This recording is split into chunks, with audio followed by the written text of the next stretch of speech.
We're here. If you guys are ready, I've already hit record. I'm sneaky like that.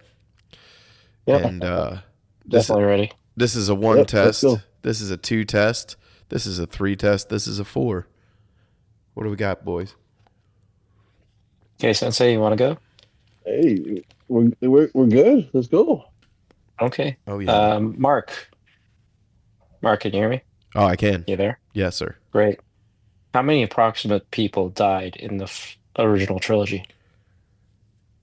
Like on screen or like just in the story. In the story, how many approximate people died? Approximately how many people died? Well, let's tally them up. We have many Bothans. Mm-hmm. We Mm-hmm. have the entire planet of Alderaan. Yep. We have an All the entire Death Stars. I mean, we're talking probably trillions of people. Maybe. I'm asking you. This is a question for you. Well, do many Bothans count as many people? Yeah, I mean, I'm just wondering if you had an actual like I don't. I don't have an an actual actual number, number. but I've never really. I've never really. This is a Star Wars trivia question that's never come up. So, uh, I'm curious. So How many died in the original trilogy? approximately 2 billion. what? Really? Wow. 2,795,192, apparently, according to this. I don't, that's an approximate number, 2 billion, Two which means billion. that Alderaan really didn't have a lot of people. I was thinking that. I Wow. was like, Alderaan must have been about as populated as maybe like Australia.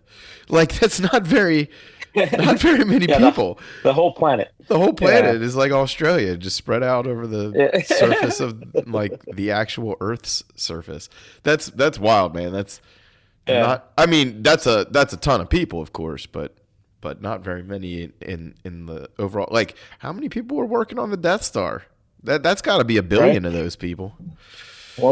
1.7 million military personnel, 400,000 maintenance droids. Like Wow. droids don't count. Did droids count? I Well, mean, 400,000 counts for something. Holy crap! And the 250,000 civilian contractors and catering staff. Catering staff. catering staff. You know You can't what? forget about the catering We staff. can't. You know, Navy mess cooks. I don't know if that's what they're actually called, but I'm gonna tell you, like the cooks are the unsung heroes of the military, from what I understand. And Oh, Yep. yeah, some of my favorite hey, cooking channels on YouTube are like old military vets who used to work the griddle on the ships and the subs and stuff. Let me tell you, those guys know what they're doing, and yeah, they girls, do. not just guys. But yeah, those poor mess personnel, man. Like, ugh, the caterers on the Death Star, the unsung heroes. That's what this episode should be called: unsung heroes of Saber martial arts. There you go. So, welcome to the Saber Martial Arts Podcast. It is cold as a Viking hell here in Ohio. It is, significantly warmer where Kay and Alan are. And we're Which talking, is significantly cold for yeah, what we used still to. super cold for you guys. Yeah. Still the height of winter. Um, but tonight we're going to talk about a very special event that's coming up very quickly here, which is the Kumite Classic at the Arnold Sports Festival, which we have the distinct honor and privilege of being the exclusive Saber League for. Now, this is probably I've been bragging it up as, and I believe this is true. This is the biggest martial arts event and the biggest sports event that lightsaber combat has ever been featured at. Correct. Outside of anything that maybe like Lucasfilm put on, right? So Right. this is quite a big event for us, and it's sandwiched between a whole bunch of other like slightly smaller but also pretty big events for us, like the Wushu Nationals, and there's something the week before this, Capital Clash, I think, or something like that. Not Capital Clash. Capital Crash just happened. That just happened. Not Capital Clash. Battle of Atlanta. Capital Classics, I think it is in Washington D.C., which is another martial arts tournament. Anyway, so This is going to be very interesting. We have some old tried and true type divisions like point sparring, and we have some slightly more experimental divisions like kata or forms, which our friends at USA Light Fencing have a little bit of experience doing Dulan in their competitions. Um, Uh-huh. so not a totally new thing there, but the way we're doing it is very much like a traditional martial arts tournament would do it. And then of course we have some brand new, like very experimental divisions. We don't even have like reference material for them yet, aside from the rule sheet, which would be our blade work divisions, which I chuckle about because it's such a like it's such a like fun thing, like from a nerd perspective, but from a logistic perspective, it's turning it's turning into a bit of a headache, but a passion headache. So, boys, from the top here, whoever wants to tackle it first, because I've been so deep in it, I don't even know where to start. What are we doing in a month here? Well, we're gonna have some fun. Yeah, That's the main thing. yeah. So finally, I'm gonna get to meet Kay in person. That's one thing. But Kay, why don't you tell us, tell our listeners from the high level perspective what's gonna happen at the Kumite Classic as far as if you were involved with Saber martial arts or if you've never done it before, there's still a way for you to participate if you have a way to make it to Columbus, Ohio. So tell us a little bit about what we're going to be doing. Well, the awesome thing is, we have a venue, and it it's going to be an experience, right? A lot of times we just have a tournament, like a lot of these events that we that are out there. We have a tournament, some events, but this is going to be interactive, right? So you're going to have a lot of people that are SNAP affiliates are going to be on the floor. You're going to be able to come out and talk. I believe we're going to have an opportunity for people to come on and even spar one of us, which is kind of a fun thing to do. Yeah. Um, you know, and so it's we got a meet and greet, plus we got organized events. I mean, this sounds like a blast, guys. I mean, it's a little bit different than our normal, a normal Saber events that we participate in. So I'm Yeah. really excited, and like Mark said, I'm gonna be flying out to Columbus and meeting Mark for the first time too, which is, it'd be pretty awesome. Mhm. I get to meet actually a bunch of people, A bunch. that I haven't met in person. So Yeah. yeah, so that's gonna be really cool. And same for me. I'm going to meet a few people I haven't met before, as well as some reunions with some really good friends that we all have in common, like from San Diego Sabers. We've got, a few people coming out from there. We've got some friends coming out from Saberlight Knights. Shout out to Ryan McKenna, who has also been very helpful. Actually came up with the like spurred the idea, if you will, to get in contact with these people.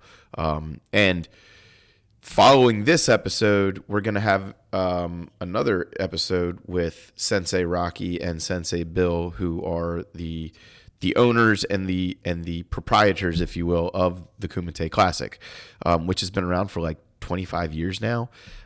This is the 25th anniversary this year, and this is the first time they've ever had saber combat. But they've wanted to have it for quite a long time. So, Alan, having been at some of the martial arts tournaments with sabers, such as the Wushu Nationals, what is something that you're most excited about with this sort of? It's since it's not just the martial arts event, like just the scope of this one. What's something that you're really looking forward to with this?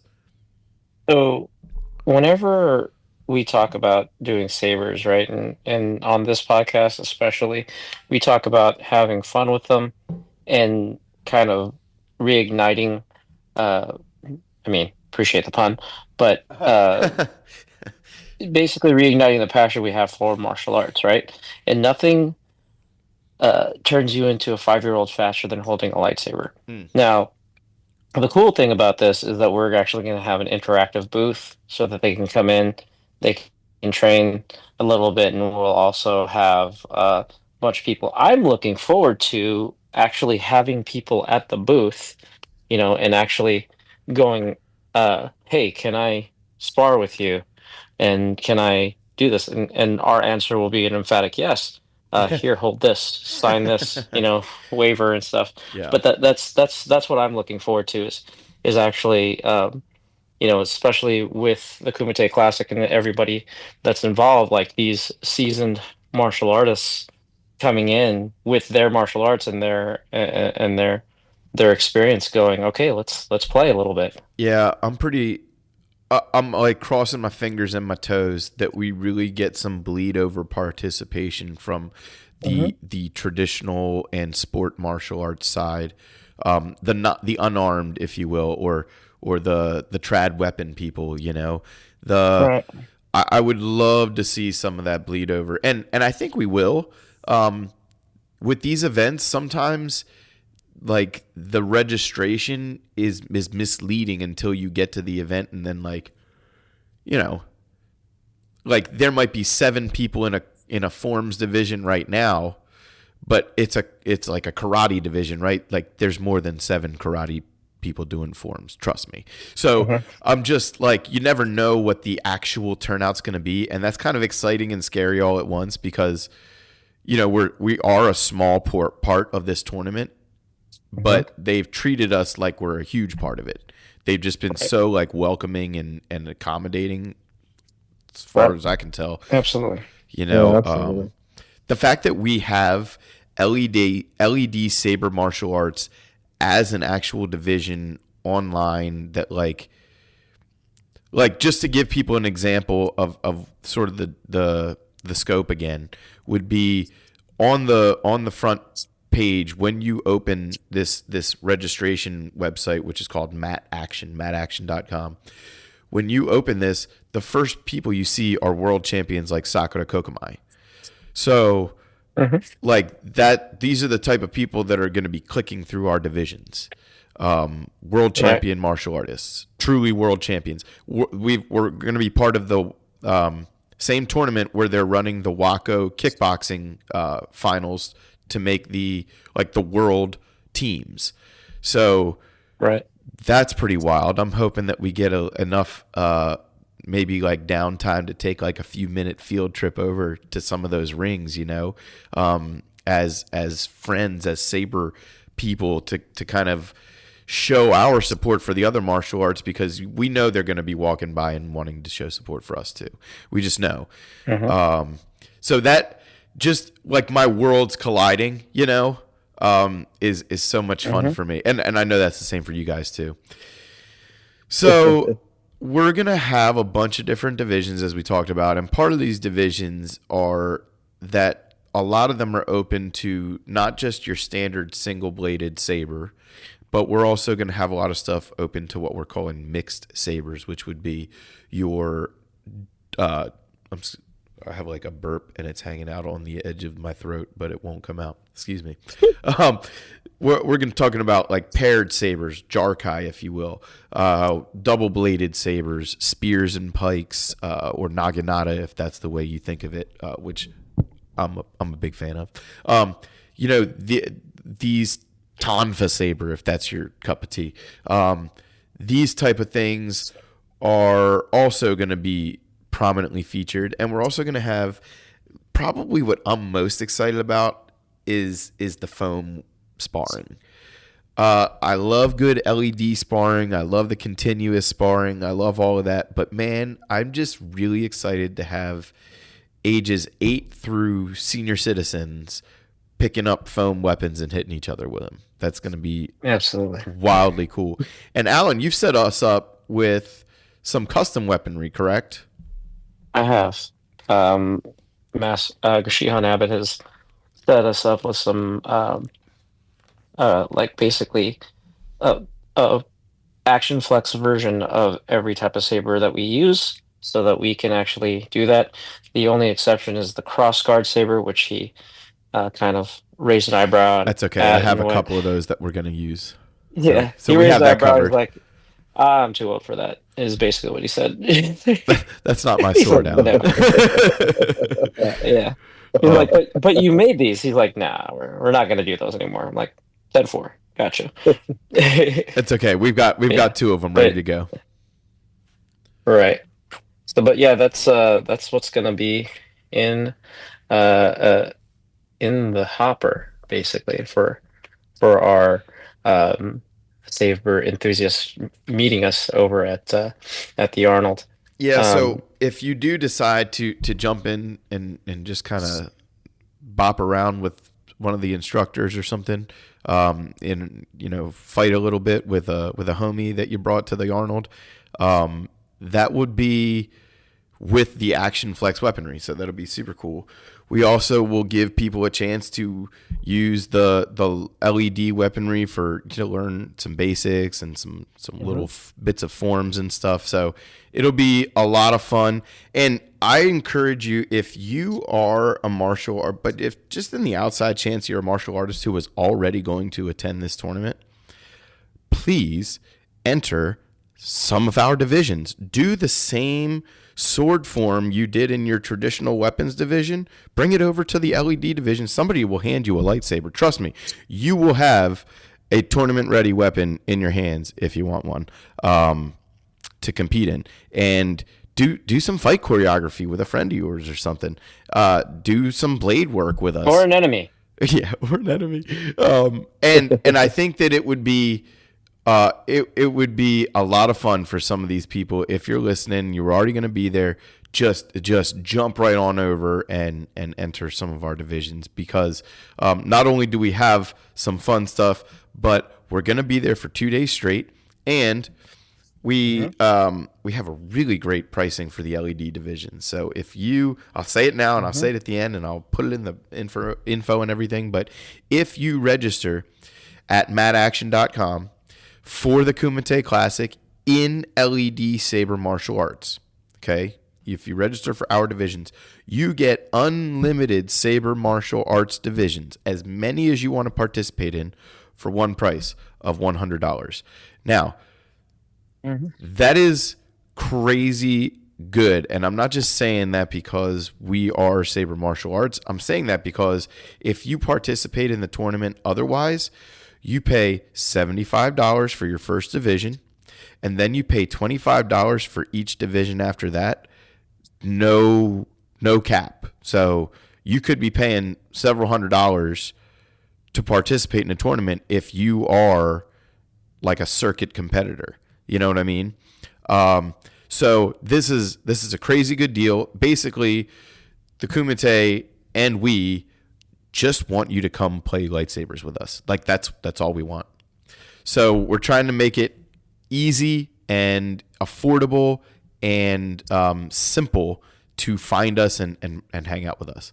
Okay, does that all? Do we feel good about that, boys? I think so. Yeah.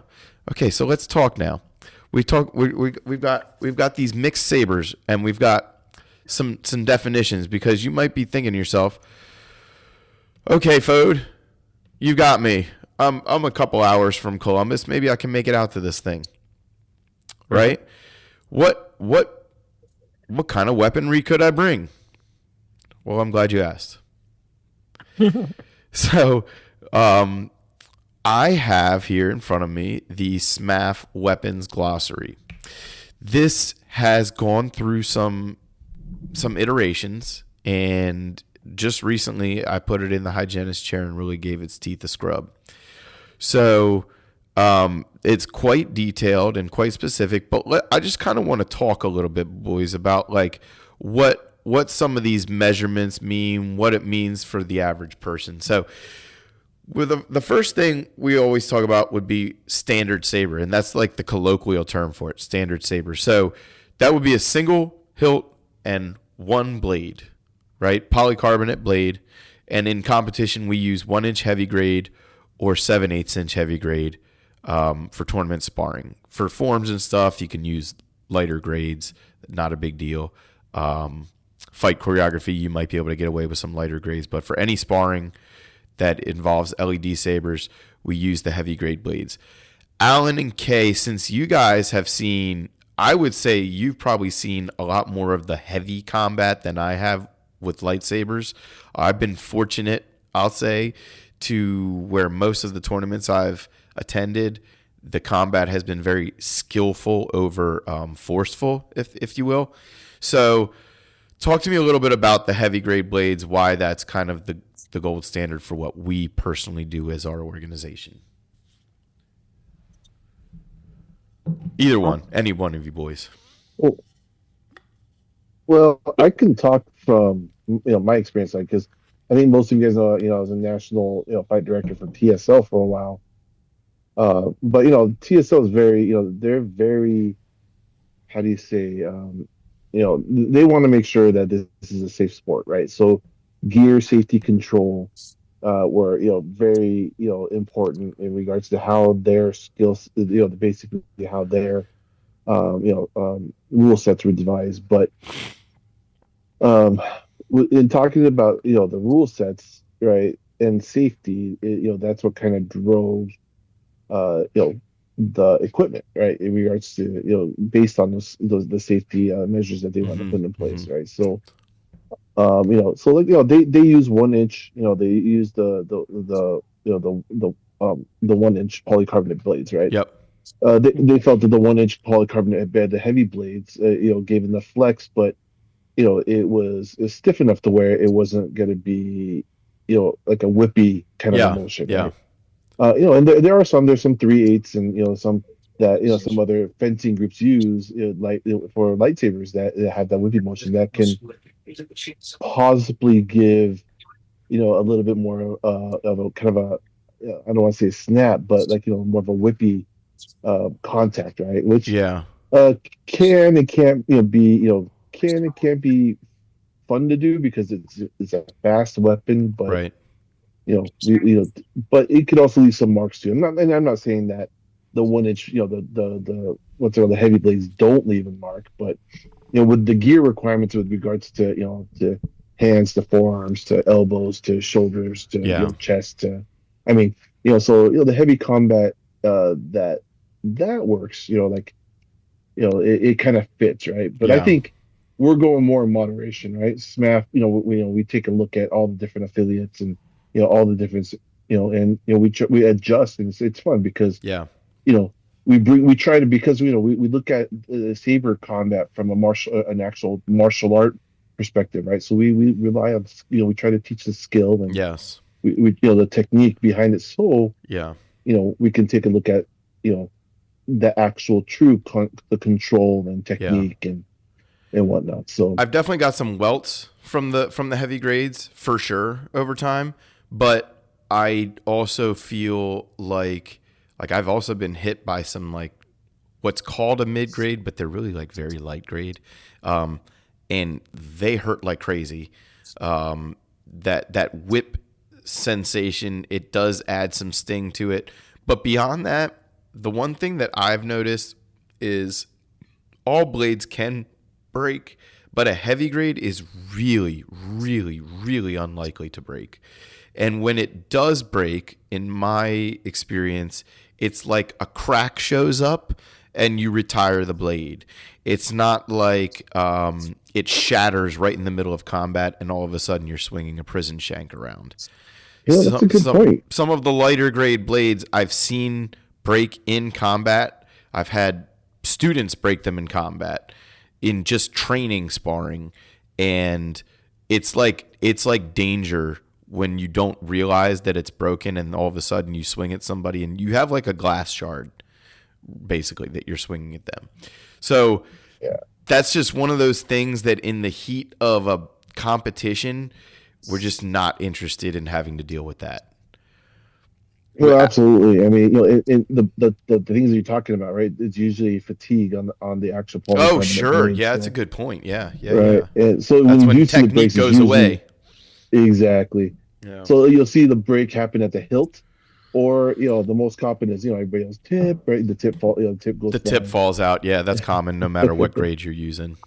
Yeah. Hey, So quick tip. Huh.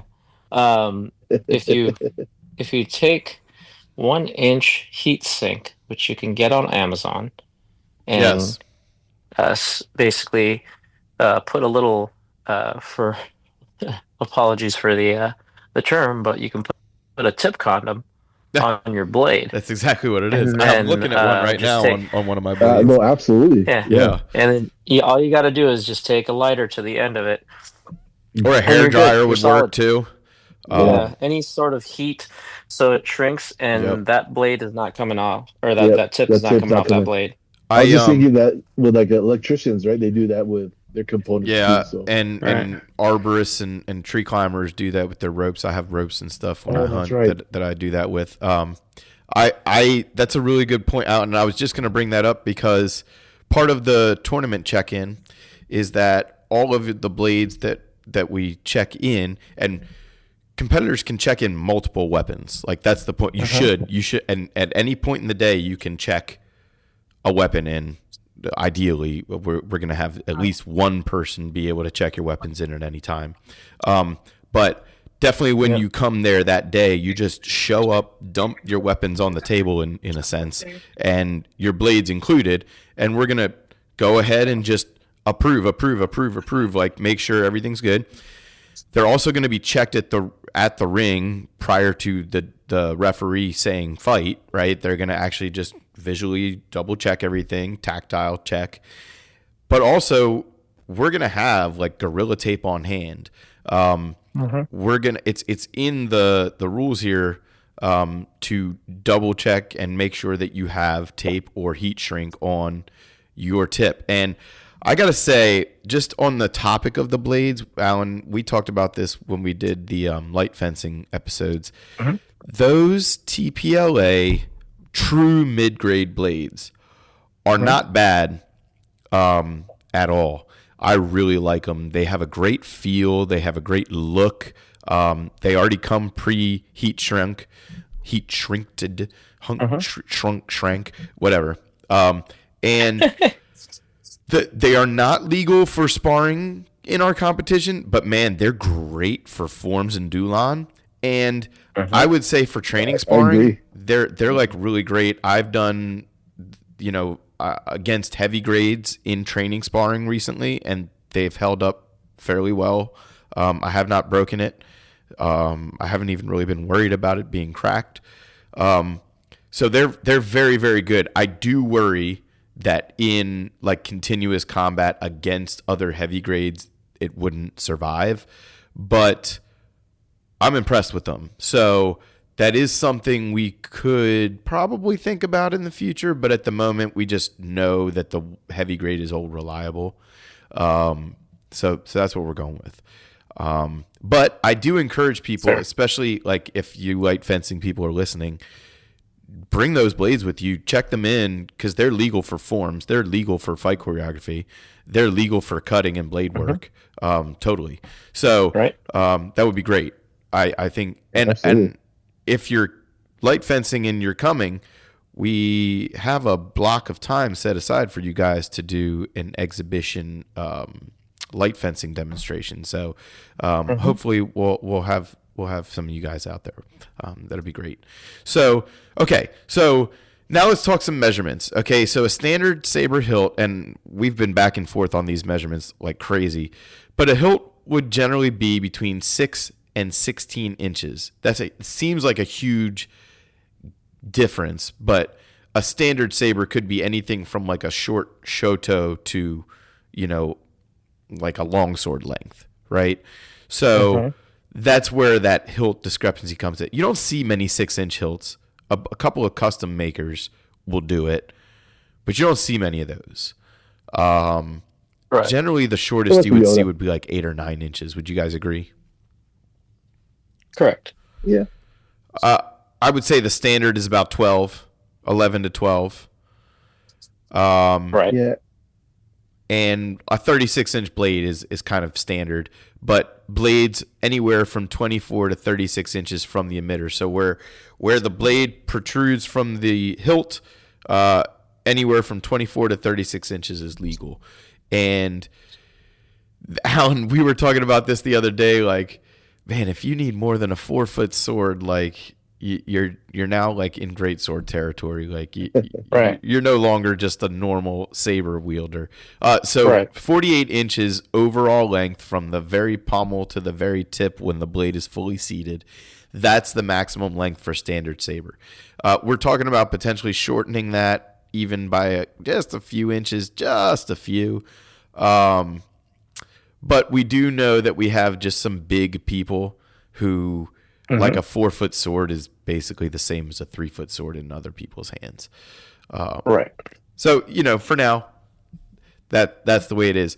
And then blade depth. This is something that I feel like gets overlooked because a lot of people will just buy like a shelf queen and show up with it, and that's fine for forms and things like that. But if you do show up with that for combat, it's not going to go well. But a minimum of 2 inches of blade depth. A lot of saber makers now are starting to increase that depth. Like Key Sabers isn't around anymore, but sort of the standard with them was 4 inches, and now a lot of custom makers are starting to do 4, 5, even 6 inches of blade depth. Some people have said they've done full tang blades all the way down to the pommel, which I haven't got my hands on one yet, but I'd sure like to. So standard saber. And if you're listening, send us one. Yeah. Oh yeah. And Jonathan, if you're listening, that's all I need to say.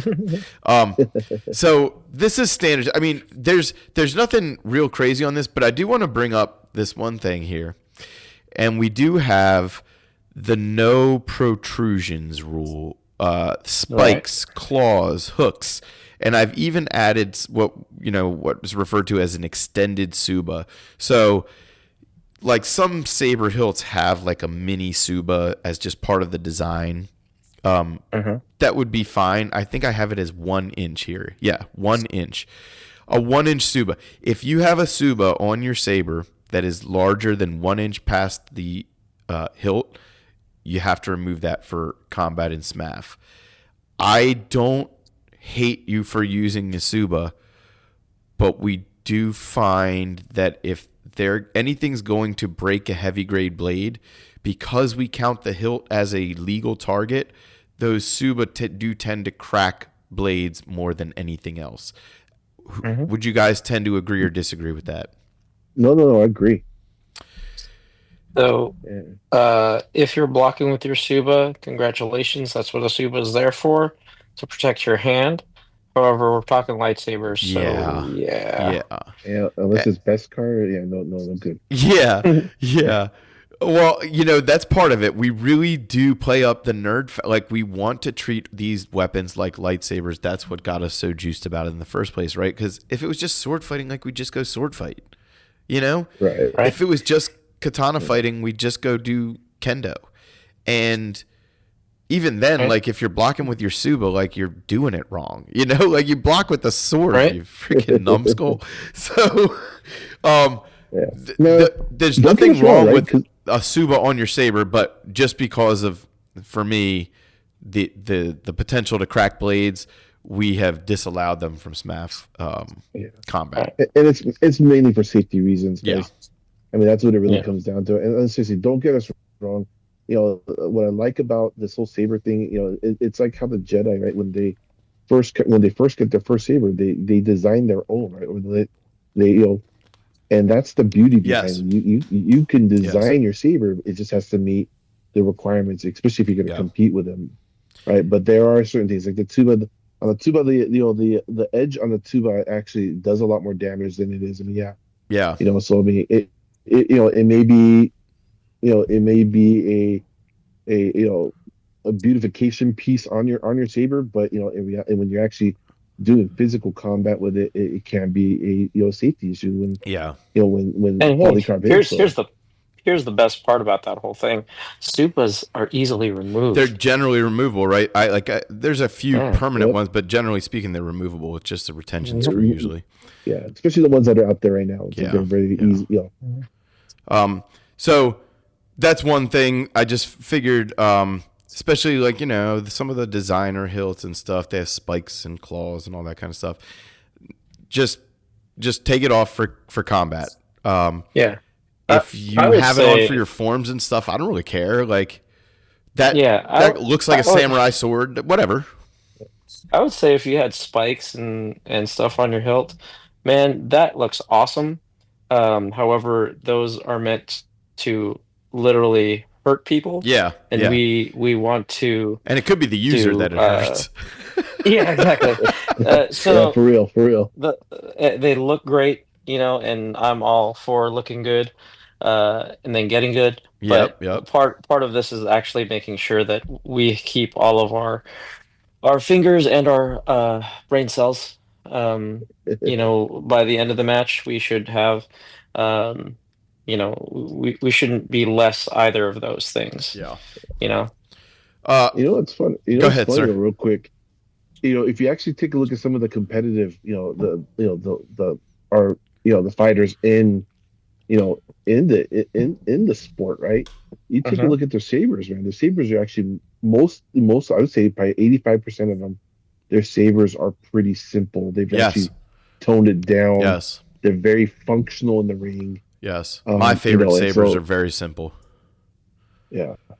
And Yeah. so you're not gonna, it's rare that you're gonna find somebody that's got a very fancy saber in the ring. Yeah. But and that's just it's just saying in competition they're looking for functionality rather than looks, right? And then I would if say you're walking though, around or and Kay, I bet that you would agree with this.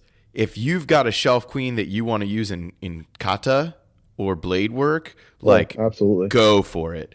That would yeah. be the time to check your shelf queen in as a tournament weapon, because nobody's going to be hitting it, right? Yeah. Nobody's going to be Mhm. actually damaging your beautiful saber, and it will only complement the movements you're doing if you have a pretty saber, right? Now, you don't have to. You can use your good old fashioned Persuader or whatever, your Ultra Sabers Initiate V3, but if you have something with some character, the time to do it is in those forms. And that's part of the reason that I really wanted to do those divisions. Like every tournament we ever do, we have combat, but we could have just done combat. But like, dude, like who doesn't want to see some really cool forms with like why would you not want to see that?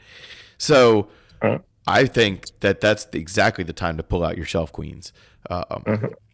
So especially you're doing forms, you want to look good, right? look good, feel good. Yeah, that's right. Get good. There you go. And the final thing about this, and this is all saber types, all blades, aside from the blade depth 2 inches into the hilt or greater, would be we do not allow pointed tips in combat at all. And I'm finding that pointed tips are getting more and more common. But if you want to use your pointed tip blade in our divisions, we're just going to sand it down like right in front of you. Like, oh, well, we're just going to have some sandpaper and sand it down to round. If you don't want us to do it for you, do it before you show up. But it has to be rounded tips or dome-shaped tips. And that is for sure a safety issue. You'd be amazed at the difference between, even through a good chest guard, getting stabbed with a pointed tip versus getting stabbed with a round tip. And we do allow stabbing in our rule set. So that's one of those, like, it's just one little thing that you can do that makes a bigger impact than you realize. Right. Pointed tips are scary. They are scary. They look really cool. Again, in forms and stuff like that, they look really cool. But we just can't allow it because the possibility for somebody to check in a pointed tip for forms and then forget that that's in their saber and then go right into sparring, like it's just again, just something we don't want to have to deal with. So rounded all over the place. Right. And if there's an issue at all, like with any of these, we'll be more than happy to explain to you why, and probably show you a video of why we decided. Yep. why The other thing to do is certain too, things. like, bring alternatives.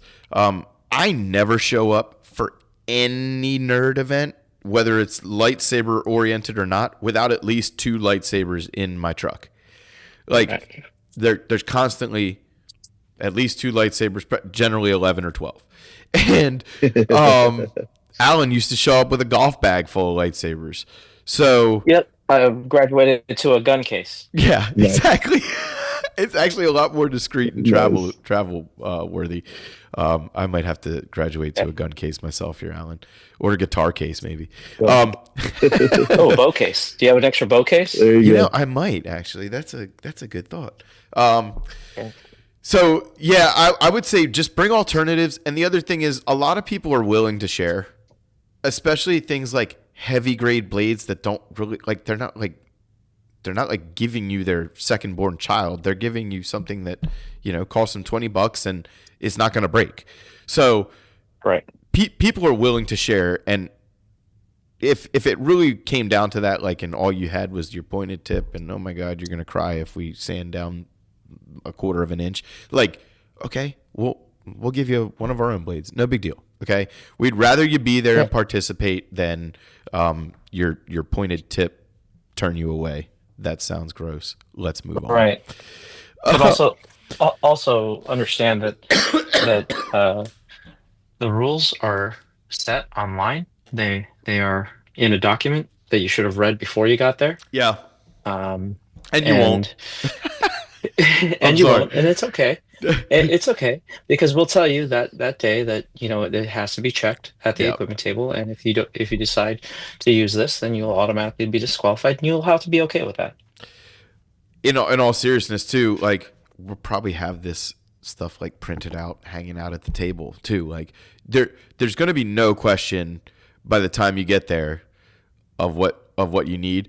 There is no question, it's available right now, and if you Mhm. register, I will send it to you. But we're working on getting it onto Mat Action. On top of that, like, they don't even have the rules for the other martial arts tournaments on Mat Action. Like, you know who doesn't know the rules to anything they compete in? The competitors. They never know the rules. Yeah. So, I'm fully expecting that half the people or more are not even going to know where to find these rules, even though they've probably had them in their inbox. I'm not trying to be like a defeatist, like pessimist. It's just human nature, and I know Mhm. martial arts tournaments. Like, All right. they Well, don't it's they have not no just clue. martial arts, though. No, I know. You Yeah, know? I mean, this is across the board. Yeah. Uh, I mean, there is a guy from uh, I forget England, I think. He's was the world's strongest man in 2017 or something like that. Um, Eddie, oh my gosh, I forget his name. Eddie something. But basically, there was a big controversy because uh, the guy that came in second place did more reps for the Viking press than he did. okay. But they show like the referee right before the event explaining the rules to everybody. Yeah. And like, does anybody have any questions? Everybody's like, nope. Yeah. Right. So even at that high level, when you have a world championship, and that's still one of those. Eddie Hall, that's his name, Eddie Hall. Um, they did the world's strongest man or something like that, and uh, they're doing this thing called a Viking press, and basically if you do the Viking press, you can bend your knees at the beginning, but when you lock out your elbows, you have to also lock out your knees. And if you don't, then it doesn't count as a full rep, right? And then you also have to wait until the referee says down to put it down. So you have to actually hold it there for like 1 to 2 seconds before they let you pull it down, right? So even though the guy in second place has done like 18, three of those were no good, and the fourth, the last one, he couldn't. He had his knees bent, so they're like, so we're counting you at 14, even though you did 18 of them. And Oh the yeah. yeah, and then that was like one of those things where this guy played by the rules, he wins. Yeah. And even though you did Yeah. more, and Right. even though you technically did more stuff, and you were doing it the way you do it, you did violate the rules as specified in the document and as specified by the referee just before you did it. That's the thing. We're Right. gonna do this too. Like we're gonna do that. It's so crazy. It happens every time, Mhm. and like a parent with a pet with a a bit of a rambunctious child, you can kind of set your watch to Mhm. when the competitors are gonna ask you why they lost the point or whatever. Like we're going to be explaining the rules this day too, like before the division even takes place. Okay, does anybody have the judges are going to this, the referee is going to this, these terms are going to be used, you're going to hear this sound, you're going to hear this person say such and such. We're going to tell everybody everything, and we're still going to have people go, huh? It's all Right. good. We'll deal with that as it comes. But the rules are here, they're already available. And if you're listening right now and you're not really sure if you're interested in registering or whatever, but you do want to see these rules, hey, send us a message, sabermaoutreach@gmail.com, and I will get these to you stat because you only got a month left to decide. So the rules and the weaponry defined and all that, you know, show up with many, and hopefully they all get approved. You know what I mean? And then you have options. So Mhm. speaking of options, let's talk about what's legal as the mixed sabers. We've got Shoto or parrying saber, which basically means up to 24 inches of blade in a standard hilt, right? Uh-huh. So like a parrying dagger or a wakizashi maybe, or that type of sword would be used. Generally in the offhand, or sometimes people will use two shoto in like a jarkai setup.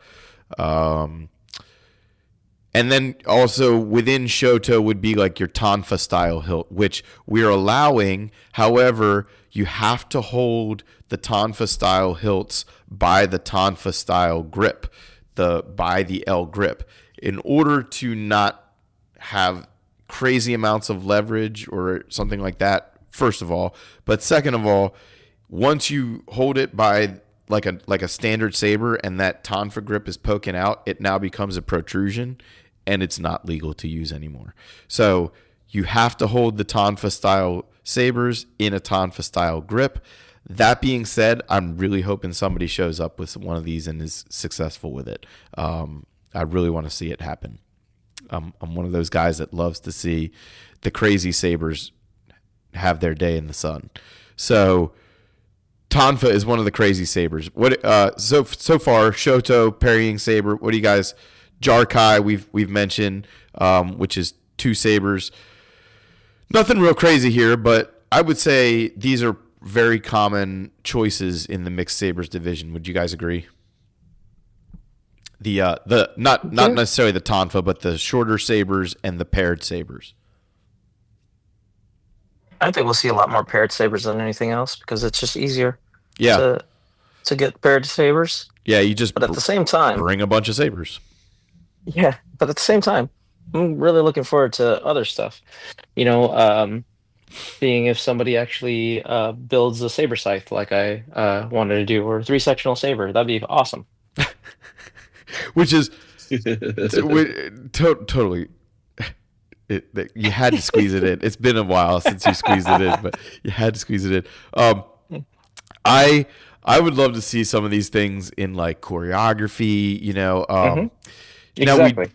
we do have a list of not legal in sparring, but we'll talk about that in a minute. That doesn't mean that you can't show up with one and get away with it in fight choreography or kata or something. But we'll talk about that in a minute. I would say you're probably right. Jarkai is probably up there as maybe the most common way to participate in the mixed sabers division. Um, I would Hmm. say maybe cross guard is another one that's very common. Hmm. So why don't we talk about cross guard next? Um, Single blade up to 36 inches for a standard length cross guard saber. However, great sabers are also included in the crossguard section. So that would be a 37 to 50 inch blade from the emitter. And 50 inches sounds pretty crazy, but hey, we're here for it. So crossguard saber and great saber. I would say these are pretty common choices for certain types of combatants. Counter fighters, larger just individuals tend to favor the longer blades and the cross-guarded sabers. How do you guys feel about these? You think we're going to see a few of these in Juyo combat? I sure hope so. Seriously, I'd like to see some. Yeah, I'd like to see some great sabers for sure. Some of the bigger people who can definitely wield them. And a great saber, you can have quite a bit of hilt. Hilt up to 24 inches of hilt, which is pretty insane. But basically, it's like 40% of the weapon could be hilt. And I think about like an Odachi, some of those would have like a very long hilt. Kay would correct me if I'm wrong, but would some of them even be like 50% hilt, 50% blade? I've seen some historically, but most of the time, Nodachis, they were used off of like, Off of horseback, right? Yeah, so yeah. That's why the hilt will be a little bit longer To brace against your chest as you're riding. Right. And the person to ask is we got to have him back on the show is Sensei Yamasaki. Yeah, that would be the person to talk to about some of these. I would love to talk to him about maybe some of these extra swords and weaponry of the samurai. But so you have up to 24 inches of hilt. Alan, have you seen that big of a saber yet in combat? Not used well. Okay, that's a good answer. I like that. Actually, agreed. I haven't seen. So if you guys are bringing that, please practice. Yeah, I mean it's a beater, really. I've seen them in choreography, which is all well and good, but it a lot of times you're going to be telegraphing a lot with it. Yeah. Unless all you're doing is stabbing, and at that point, why not just have a pike? A pike, right? Now, I do think if you train maybe in HEMA and you have some experience with like Zweihander or Montante or something like that, or Claymore, that this could be something like a 42. This is your time. Yeah, this is your moment. And I think if you're up against something like a saber spear or naginata, that you might actually. There might be some gamesmanship here, and the nice thing is from round to round you can change which saber as long as you've had a weapon check in on it. You can change from round to round. So you might have fought Joe Jedi with your great saber and not done so well, but then or maybe not done as well as you wanted. But then next round you can switch it up to your spear or your Jarkai and have a more comfortable round for yourself. So that's kind of the nice thing about it. Right. It would be good. So I guess that takes us right into spear and pike, which would maybe be, in a lot of times, this is the most common thing you'll find in the mixed sabers division. And yes, it used to be a novelty weapon. Now it's like everybody's got one, which is not a bad thing. Because it's still a very cool saber type. Right. And it works. That's why everybody has one. It works. Now, I didn't specify this. I'm going to add this after I record. But I like the Saberlight Knights rule that Courtney has. I didn't like it at first. And he knows this. We've talked about this before. I didn't like it at first. Now I'm starting to see the value in it as I'm developing these things for this event. The two hands must remain on the weapon hilt at all times with a spear or pike. I know that some techniques need to kind of be done one-handed, but it just creates a higher level of technique required to use the staff or the spear rather. And I think it is just slightly safer. I mean, maybe empirical, evidence suggests that it's safer, but it does seem a lot safer after seeing a few events with them now with this rule. I like it, and we're going to use it. So Right. Actually, just looking at it from strictly from a safety point of view, right? yeah, yeah, We get a lot of people that kind of get frustrated that don't know how to use it two-handedly. right, And Right. when I say this, right, I don't mean it in a bad way, but when they go fishing, right. They right? swing it like a fishing pole, Exactly. quite literally. Yeah. Yeah, Hmm. And and we've that seen it. We've seen that. freaking breaks just bones. that That is force, right? not. Yeah, Yeah. that's And that's really not what we're about. So By the way, I Sure. didn't mention this. 90% of people are going to show up with aluminum hilts. We do allow carbon fiber hilts now, provided that they're like good quality. But like I think of like shabby sabers, like Hmm. a fair amount of people are making quality carbon fiber hilts. So that is, but think about getting hit with like an aluminum hilt, polycarbonate heavy grade blade, and somebody swinging it like a fishing pole at you, 6 to 7 feet of weapon. Like nobody's here for that. Sorry, you're just gonna be called right away, probably disqualified within seconds. That is generally a one warning.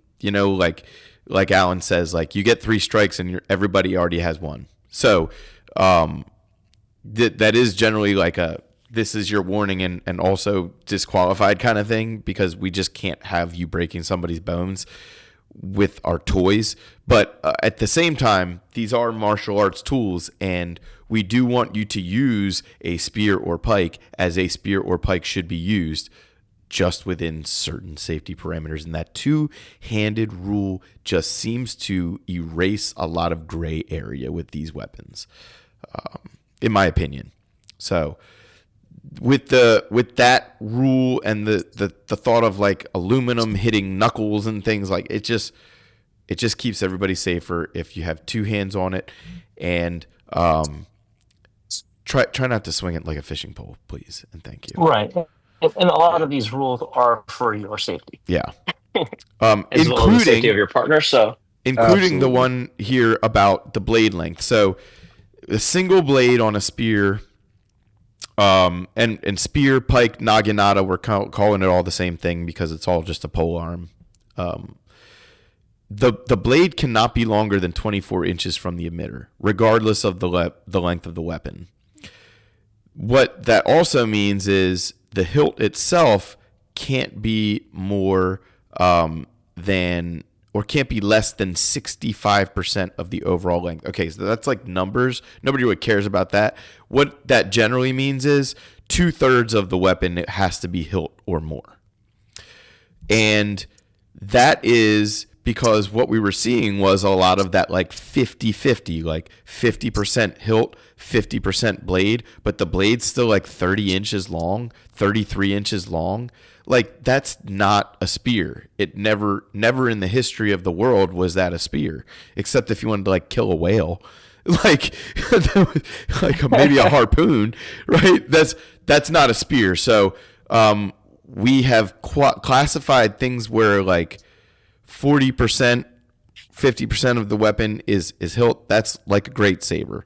When you have 65% or more hilt, now you're in spear territory. And by keeping the blade length to just 24 inches, that's basically calling it a naginata, right? A naginata would be somewhere in that 18-inch to 24-inch category of blade.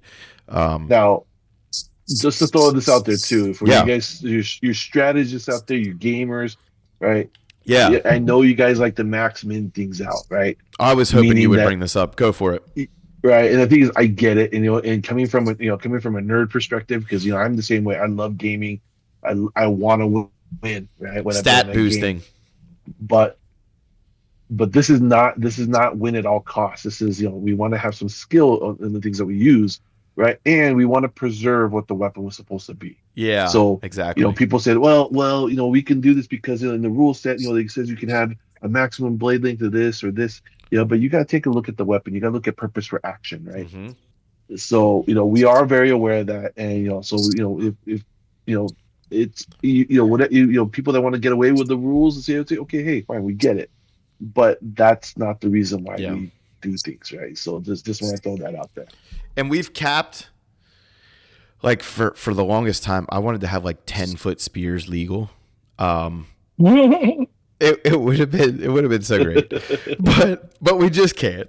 So we've capped it at 7 feet, 84 inches. That also seems kind of long, but the average, like a 6-foot male, would probably use at least a 6-foot bow. If they were doing like bow staff, they would use at least a 6-foot bow, if not a 7 or 8-foot bow. So that was kind of the thinking with the spear, was a tall person would still have 6 to 12 inches of weapon over their height, which is appropriate for that weapon. It's not quite pike category, and I know Eric is rolling over in his chair about the word pike, but we can't have 10-footers. If we could, we would. We just can't. It's Also, they're very hard to ship. That's true too. There's like, you want to talk about a rifle case full of Saber, like one Saber is going to be a whole rifle case. Yeah, and you'll need one for like a 50 cal. So right. 7 feet is plenty. We have SMAF with war out in the field, right? Yeah. Right. Well, think about it too. Like, okay, let's say you do what Kay's talking about, and you put like a max length blade on there. So 24 inches from the emitter. Let's say you put a 30-inch blade in, you got 4 inches of blade depth. You got really nice setup at the business end, right? But you still have 5 feet of hilt to play with. That's a lot of room to play spear with. Like, that's plenty for all kinds of grip switching and techniques, and you can body position, you can switch southpaw to orthodox, you can do anything you want with 5 foot of hilt, trust me. And that 24 inches of blade is actually quite utilitarian to block and counterattack with. So I'm excited to see the pikes. I know that Saber Light has had great success with their mixed sabers divisions too. So we're hoping to just kind of to gloss the successes together on this. And then the last one would be double-bladed saber. Probably the least common of all of the mixed sabers would be the double-bladed saber, but you do have your niche duelists who like to play with this weapon and who like to try and make it not suck. Is that okay? Right. Is that okay? Wait, it's probably the absolute most difficult weapon to use in this division. But to use efficiently, yes. Yes. It's a lot of fun to use. Mm-hmm. Just most of us just aren't Darth Maul. I mean, it's just the way it is. Yeah, and you know what? We're not poo-pooing on you if you want to be Darth Maul. We just have seen a lot of saberists or saber duelists get cut in half by their own blades. Yep. That's the biggest problem. We count self-contact against you. So this continuous sparring, like if you are hitting them a lot, but you keep whacking yourself in the shoulder with your double-bladed saber, like the judges are just gonna not score that round for you. Like, you keep cutting yourself in half. Why would we give you this round? There? For you HEMA guys that want to come play with us, right? Do not rest that sword, or do not rest your saber on your shoulder. Oh yeah, yeah. That's it. What is that called? The posta de donna or something like that. Don't ladies put that. Guard. Yeah. The ladies guard. Don't put that sword on your shoulder. Don't rest your cross guard on your shoulder. Don't let your cross guard touch your wrist. Like, we count that against you. And by the way, the cross guards, we have like very specific lengths on the quillins and things like that. So do pay attention to that when you go through and look at that. But 9 times out of 10, you'll be fine. The double-bladed saber, though, man, when you do have somebody who, and there are a few people who have made this really work, have shown that it is viable in combat. You should start practicing yesterday. If you think you're going to show up with a double-bladed saber and just start doing well, you need some practice. You need some practice. And I'm excited to see this in the foam division too, because I think at a certain point, whether it's in the actual sparring or whether it's part of our exhibition, we're going to be picking weapons for people at a certain point, chance cube style. So some people are going to have to play with the double bladed and not even realize what they're getting themselves into. So I'm just very excited for all of the sort of ideas we have to fill in time where we're not actually competing. Because we have like 18 divisions, but some of these, there's like a couple hundred divisions total in the tournament. So we're kind of a drop in the bucket, as it were, but for us it's a huge portion. So that's all of the types of sabers. Okay, what don't we allow? Whips. We don't allow whips. That's probably the number one most requested thing. That is also the most turned down thing. Like, I don't know anybody who allows whips in combat. Now, if you have fight choreography and you're using a whip, we probably will say yes. However, if you damage anybody or anything outside of the competition floor, outside of the ring itself, you probably will get more than just points deducted. So be aware of that. Like, I know that some, especially in HEMA schools, they do some whip stuff. Some people are just into like the lore of the old light whip and stuff like that. Great. And if you're not going to kill yourself, great. We'll trust that you have practiced with it and know the techniques. But the second that you become a danger to the people around you, that's when we have to disqualify your whip. So yeah, we shut that down pretty quick. Pretty quick. Light axe and stuff like that, dark saber blades, things that aren't round, basically. Yeah, flat blades are a no-no. They're a big no-no for many reasons, not the least of which is edge to round loses often. But also edge tends to snap and break. That's the other part of it. Yep, exactly it. And now you have a shank. So I would say like a dark saber blade, like if you wanted to do a kata with a dark saber type of blade, totally fine. If you had some fight choreography and the blade, the contact with your partner was such that it was all good, you've been practicing that way, it was fine, great. But again, combat, big no-no. So fantasy shaped blades, light axe. I know some people make like light axes and stuff like that. We're just not legal in combat. Hey, I have a legit question. Yeah, go for it. So this has come up in some of the different circles, but what about a light shield? Yeah, this is a great question. I don't even have it listed on here, but we've done like the padded weapons division at the Saber Light. Alan, they did shield with that, right, with Tony. I haven't thought about it yet for what we do, but I know like in the Mandalorian and in Clone Wars, like it's a thing. I'm kind of mildly interested and intrigued. So here's my 2 cents on it. Yeah, I mean, obviously at this event we're not going to do it, but in the future potentially. Alan, what's your thought? If you have light shield, awesome. Let us have it. Let us play with it for a little bit. We'll make our decision as far as safety, because most of those if you've made one, yeah, let's see it. Most of those are polycarbonate and they're flat. Yeah. So you're right. That is true. So that's the thing. Now, if somehow you've made a curved one, and that has safe edges to it, because you might not mean to do it, but you might, John Walker, Captain America, somebody with that shield. Yeah. And we're gonna have the same issue with the tuba, right? Like hitting the edges. Right. Exactly. I'm just being real with you. Like when I practice with padded weapons and shields, like yes, I'm shield bashing your ass. It's just happening. Yeah. So not even shield.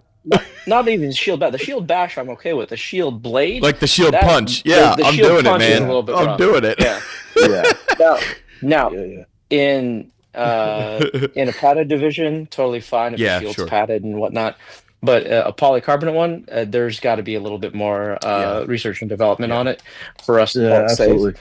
And my only thing is usually if you have a shield, you usually have a shorter sword, Oh, yeah. which Good point. means that you'll be closer, and that means that the danger of actually getting in there and hitting somebody with the shield instead of just protecting yourself with a shield is a lot greater. Yeah. So a, a lot of times, our creativity and our excitement kind of outweigh our sense of safety. And at this point in time, it's a safety issue, Yeah. Oh, agreed. not a willingness issue. Agreed. We are willing to try a lot of things. It's just Yeah, insurance isn't willing to cover it all. exactly. Exactly. That's a big part of it. Which And you know brings what? us to Scythe and Kama, which Yeah. uh, Oh man. like Alan's been like Alan built a Saber scythe many years ago and had me drooling over it, and it's been sort of a joke, and some people have tried to do it. I think again in something like choreography or a form, like if you legit have some technique and some martial prowess with a freaking scythe, like go for it.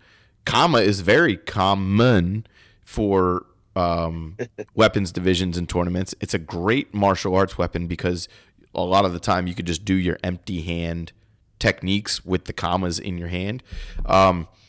But in combat, you're basically just like constantly stabbing somebody, but like with a lot more leverage than a normal stab. Mhm. So we're just like for like there's no real like curved blade situation, right? So at the moment, I can't think of a way to do them where it's not going to be people getting constantly stabbed in the throat, Mm.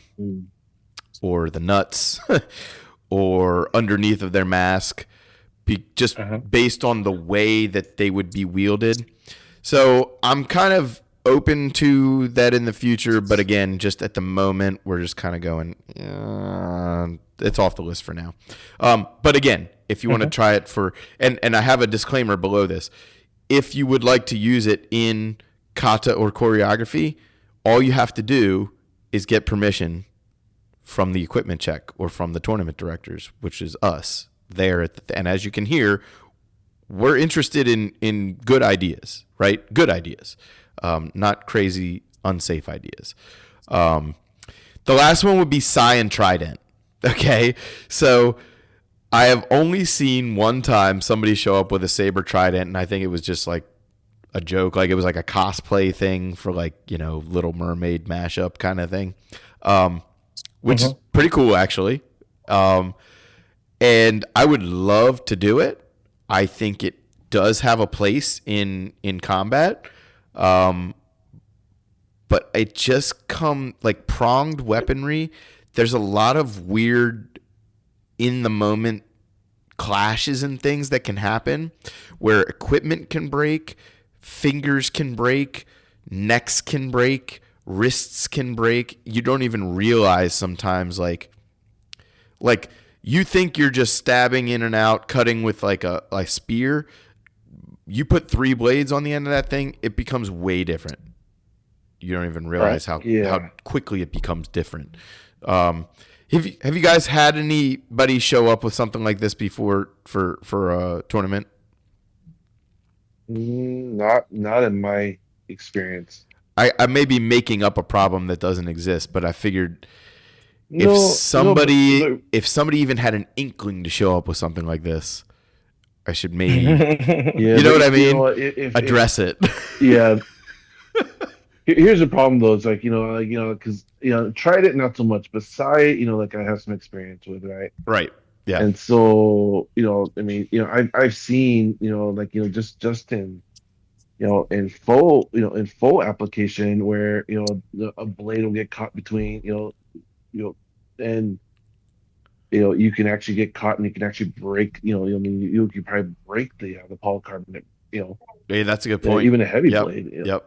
So it's like I mean, if you understand the root of the weapon and you understand the purpose of the weapon, anybody that kind of understands it, or even by accident, right? And Yeah. it's like again, looking at it from a safety perspective, Yeah.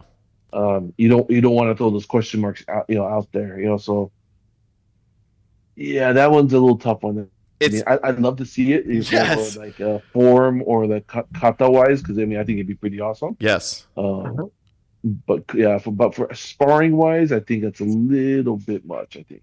I Right. think the future, who Absolutely. knows what the future holds, but there's no way to put the reins, like if an accident happens with something like that, it's real hard to put the reins on that accident. Um, much, I don't want to say easier, but it's much more understandable when accidents happen with standard type weaponry because Right. that's the game we're playing, right? But things like tridents, like there's a reason why that stuff was scary even to gladiators, Like when the gladiator showed up in the pit with the trident, all the dudes with swords were like, "Ah, crap." You know, we're getting disemboweled tonight, boys. Like it's just a dangerous ass weapon. The Sai is not quite as but the equipment breakage that can happen with a Sai is the potential is greater in my opinion, like you mentioned, Kay. The other thing about it is it's really hard to wield a Sai without touching the blade and the prongs, right? Like it's Hmm. I was damn gonna near say that impossible. because a lot of this, yeah, a side grip is usually is a reverse grip on the side, anyways. Yes. So And part yeah, of the purpose of a Sai is to be able to catch other weapons within the prongs. If the prongs are made of metal, right, and you're catching an energy blade with them, well, then they're useless. Um, so yep. the Sai, again, as a forms thing or to make it work in a fantasy choreography, again, I think the ability to do so is so cool, and we welcome you to show that. Um, Hmm. but in combat, you just can't. Um, I do think like the potential for some people to really show their martial art, and that's the big thing that we're trying to give back to the tournament, in my opinion, is that we treat this just as seriously as the people who are participating in the Wako Right. kickboxing or the people who are doing Right. traditional broadsword form or the people who are doing Right. push hands in the wushu categories. Like Hmm. we treat all our martial art just as seriously as you do because most of us do your martial arts too. And that's Right. like that's what we're having the opportunity to bring that to the world, if you will, which it is. Like you talked about powerlifting earlier, Alan. Like that, you're gonna have Mr. Olympias here, right? And Miss Universes or whatever. Hmm. It's crazy, and we're hoping that the big man himself might show up. That would be cool. So okay, we just blabbed and blabbed and blabbed about weapon types. We did talk a little bit about rules within all of that, but let's kind of steer the conversation, and we'll probably, I don't know, start wrapping up with this at least. And I want to toss this to Kay in a big way. Let's talk about kind of like the management of the rings that day. So, like All right. judging a little bit, what the We're always referee's judging. gonna do, some of the roles that we'll see. So, like right off the bat, people show up, they're gonna have somebody registering them. If they're pre-registered, which I encourage you to do, visit madaction.com, go to the Kumite Classic, use code SMA100 at checkout, and sign up for a whole bunch of events. Uh, Once they've registered either online prior or right there at the event, then they're going to go to equipment check-in, right? And that's everything. We're checking everything. So, guys, tell people about like what they can expect. Just a couple minutes here in equipment check-in, like from your helmet to your shoes. What are we looking at? Head to toe, based on based on that event, based on Mm-hmm.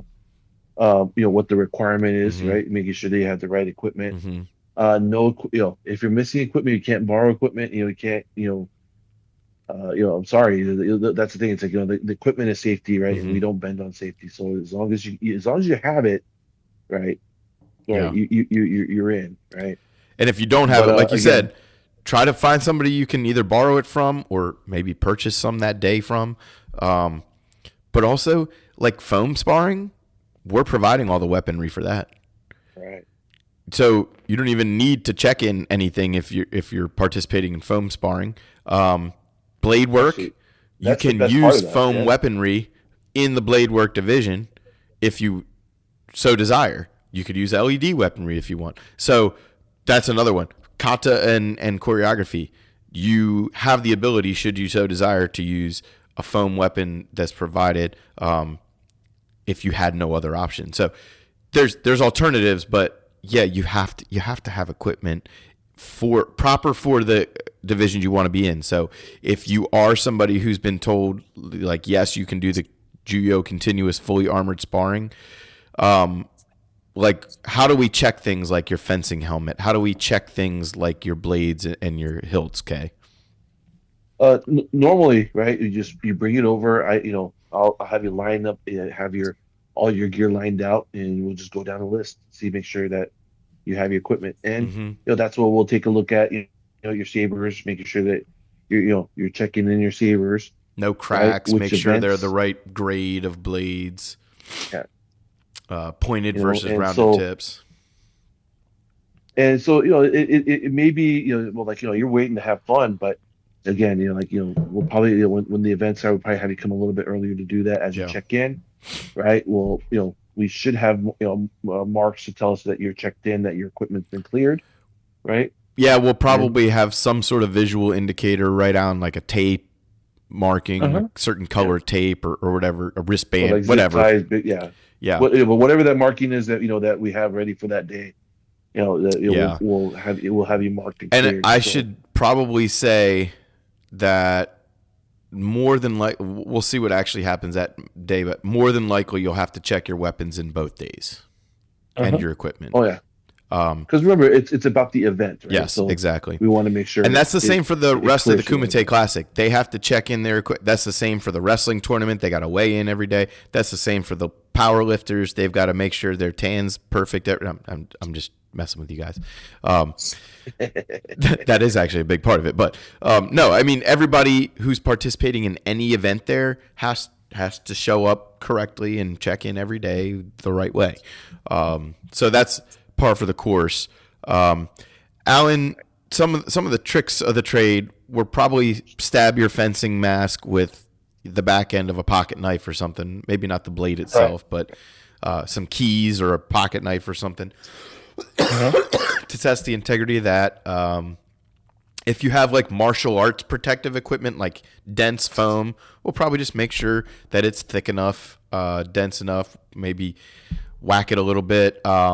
But also, if it's not quite good enough, we'll give you time to be able to find a replacement or borrow a replacement. Right. And I should mention, like, if somebody has a piece of equipment that has been checked and has that visual indicator, be it a piece of tape or whatever, on it, like anybody who you give permission to use that piece of equipment can use that piece of equipment. Any competitor like can share that checked in equipment with another competitor. However, the referee, in most cases, K, will also check at the beginning of each match just a quick, like, cursory exam. So, K, like, when you have the fighters and you see them and they've got their equipment on, they're ready to go, like, what does your quick equipment check look like? Well, I'll visit each corner, right, and just to make sure, that Mm-hmm. just again, double check head to toe, make sure that they're good. Mm-hmm. All right, look for the indicators, right, and then once they're good, we start the match. So Yeah. Now you're captain of the judges, which basically means that Alan and I will not have to worry about anything that's going on in the ring because you're probably one of the most experienced judges in the whole Saber community. So this is very exciting for me to not have to worry about that. What can people expect from you specifically as an official? But like, I know Ryan's going to do some head judging and head refereeing for us as well. Nice. I think we may have a couple other people who. So what can people who are competing or spectating expect from the referee? When I say referee, that refers to either the central judge or the person who's in charge of the ring action in continuous sparring. So in continuous sparring, the referee is not actually a judge. We have 3 separate judges outside of that. But in point sparring, the referee is a judge, the central judge. So what are some of the similarities and differences for the referee role, and what can some of the competitors expect from a referee? So let's start with point sparring, right? Because that's where the referee is going to be, and that's the bulk of our divisions would be point sparring. Right. Now, the referee's main job is to make sure to mitigate the match, right? But while keeping the integrity of the fighters, right, and the safety of the fighters, that comes number one, right? So that's what we call ring control, right? So we want to make sure that the fighters are acting as they're supposed to per the rule set, right, within the ring, right? And so a lot of people think, well, no, points come first. No, right? So you got to make sure that the fighters doing what they're supposed to be doing, and then then we start looking at, okay, how are they approaching, like, are they scoring points, right, to the target areas, right? Mm-hmm. I like Sifu Allen's approach, right? Everybody always starts with the warning, right? No matter what, mm-hmm. right? And so think of it as strike one. It's like, look, you should know better, right? It's like, look, this is what we've talked about in in coordination and collaboration, right? And that you should know what these rules are, right? So and that's everything, including sportsmanship, right? Because we also have, as judges, we also have the responsibility of making sure, hey, look, we put an end to bad sportsmanship, right? And and I'm not saying people are going to come up with to come out and they're going to have bad sportsmanship, but no, look, a lot of times that comes down to we're there to have fun. Exactly. I'm sorry to interrupt, but generally that sportsmanship thing in our activity comes down to how hard you're hitting people versus how technically you're hitting people, right? Like, if you're sparring with a lot of technique and what we would call exhibiting the martial art, then you're probably not going to have any issues whatsoever. But if you're out there just to hit people hard with a polycarbonate baseball bat, then we're going to have some issues. Yeah, we're going to have some issues. So I would say you're very fair but very firm, and that's all the best referees in kickboxing and mixed martial arts that I've seen are very fair but very firm. And reading the fighters constantly, reading the space, So I know that we're talking about point sparring. For the side judges, let's just say they call points, right? We're going to allow the side judges to call the word point. The referee will call when time is stopped. They'll call the break. But let's just say, Kay, that you hear your side judges say the word point. You didn't, maybe you saw the point, but you didn't call the break yourself yet. So you hear point, you call a break. What is your role as far as the other 2 judges give their point, and then let's say they agree? Well, obviously, if they agree, whether you saw it or not, 2 judges agree out of 3, that person gets the point, right? But let's say they don't agree. Each judge points at a different fighter, and now what's your job as the tie-breaking judge? The thing, right? And that's the thing, is like, there's a lot of different when it comes to judging. Mm-hmm. I would say stylistically, right? Sure. With how people would look at it, right? But you got a red flag and a blue flag up, right? And you as a head judge, you gotta make the determination of who was faster or who had the more cleaner hit, right? Mm-hmm. You got to make that determination. That's what makes the head judge the hard job, Yes. right? But I think that's a tiebreaker situation. But I think the hard part is you as a head judge saw, but you don't have any support from your judges, right? Mm-hmm. And so the question is, do you override and say, I saw the point, right? In my personal belief is if I saw it and I don't have any support, normally I won't call it because I don't have support on the floor, So right? what this Because situation the would be role of the like if you call a break as the referee and the other judges didn't make a call, but you felt there was a point, you would still say, "Nah, I'm probably throw that point away." because what I'll normally do to make my point to the judges, I would stop the match, right? And then I would make eye contact. And my thing is I usually point to the judge to see, basically asking Right. non-verbally, Right. did you see it? Right. And double check with the other judge, Mm-hmm. and non-verbally see, did you see it? If they don't, I'll call it off. I'll say, okay, no points there, Yeah, right? that's fair. Now there are situations where the override does make sense, right? That could be in a safety Very clear situation, from your perspective, maybe. very clear, yeah. Yeah. So, if there's enough, because it all has to do about support, right? Because rule of thumb, let's say we have three judges, right?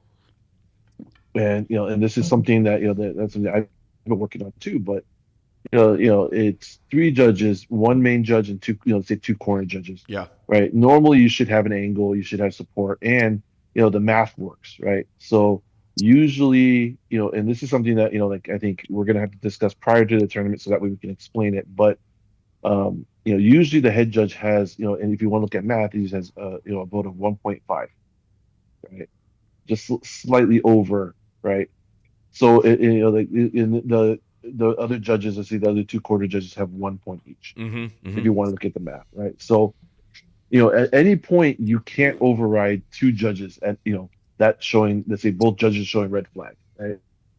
The head judge should not be able to override. I mean that's just my personal belief, unless the override is very specific, right? Yeah. I Right, would but say, and you can make this determination on your own, but like just from when I head judge or referee, if I disagree with the 2 points that are called, I generally do give it to whoever said whatever it was. I generally do call against my opinion, we'll say, or my perspective. But if I felt that if I felt blue fighter got it, right, but the other two judges said red, it would have to be very, very, very, very, very, very, very obvious to me. yes, so that's what I Otherwise, call I'd probably just give it. I'd either give it to red, or if I felt very strongly, I would just call it off. I would just trash the right. point and go again. And that's the hard part, right? It's like because you don't want to look like you're favoring one fighter or the other, Right. right? You also don't want to to throw away too many exchanges, right? Like you want people to see Right. score, you know? It's a tough job. Yep. And then being And just nobody being on, thanks you for it. oh my God. Yeah, right. Everybody blames you, but nobody thanks you for it. That's 100% true. Yeah. And you side judges think you have it rough. Wait till you're in the middle, man. It gets And a the lot harder. Yeah, the last point I want to put across is that there's a lot of judges that like to dictate what happens in the match, Mm-hmm. right? Before they score the point or they award the point. Yeah, it's there's times where you need it, and there's times where I think you gotta let the fighters fight, right? So Clarification versus description. exactly, yeah, Yeah. right. Yeah. You don't And need to so, I sound mean, it out for everybody right, all the time. and not every single point, Yeah. right? Like there's a lot of judges that I know that do that every single point. I'm like, hey, we're not trying to read it epic, Exactly. right? Like, we all kind of saw what happened, right? But if it was a call where it was kind of confusing to the crowd, right? Mm-hmm. And you got to kind of explain it. Okay, let's say blue fighter came across the top, but red fighter was quicker from underneath, Yes. right? And and especially when you do a tiebreaker, those kind of things do kind of help, right? Yeah. Especially in a smaller crowd, especially for the fighters. Yeah. But But If you overrode a point, that would probably be a moment to give a quick description of why, right? Like, and that's okay, absolutely. I'm overriding for the blue fighter. Like, let's say one judge saw nothing, another judge saw red, you saw blue. That might be a time where you'd override and give the blue fighter a point, but you would say, I saw just a half a second before red fighter made contact. I'm giving it to blue. As the head judge, nobody would be able to argue with you on that. Right. And usually, if I do override, I usually pull conference first. Exactly. Yeah. So that way, and not a 5-minute conference. We're talking just a few seconds. No. I've seen quick. Your conferences; they're so fast. Yeah, because it'll be like, hey, what did you see? What did you see? Who was faster? Who was faster? Right? It's like, and the side judge. One thing I do expect the side judges to be able to explain. Yeah. Right. What they saw, what and they quickly, heard, what they. Yeah, if you can't tell me in just a few words what you saw when, then I'm throwing your point away. Personally. So justification is there because we want to make sure we do justice for the fighters too. It's like, look, and keep them fighting. Exactly, that's the big part. Yeah, keep the action going. Alan, I know it drives you nuts when we're watching like sword fighting or whatever, and the judges we were talking about this with Chad while we were up there. The judges just get together and have like an hour-long powwow in the middle of a match. Like, what did you see? I don't know. What did you see? I don't know. What do you like in your tea? Like, what? It shouldn't take that long. Like, did you see it or not? Did you see it or not? I don't know. Well, okay, then we're throwing out. Let's fight. Let's go. It should be that simple. Let's keep going. Yeah. Let's keep going. Now the continuous. That's a disservice to the fighters. The continuous. This is going to be a little different than anything we've done before with continuous. We've done like clicker counters and stuff like that, and it works, and we're still going to use that as a baseline for the judging we're going to do, but we're going to be judging the continuous sparring. We're going to try the 10-point must system, which is the standard system that's used for boxing, kickboxing, and mixed martial arts.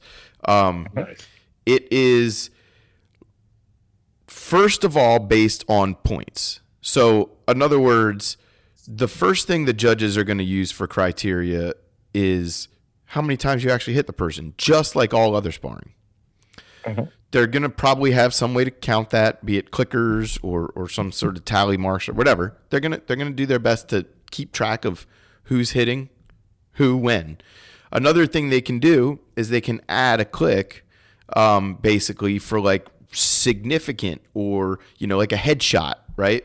I would add a click, or I would make a little note to myself like red fighter had more headshots or had a significant amount of lethal shots versus blue fighter sniping hands like crazy.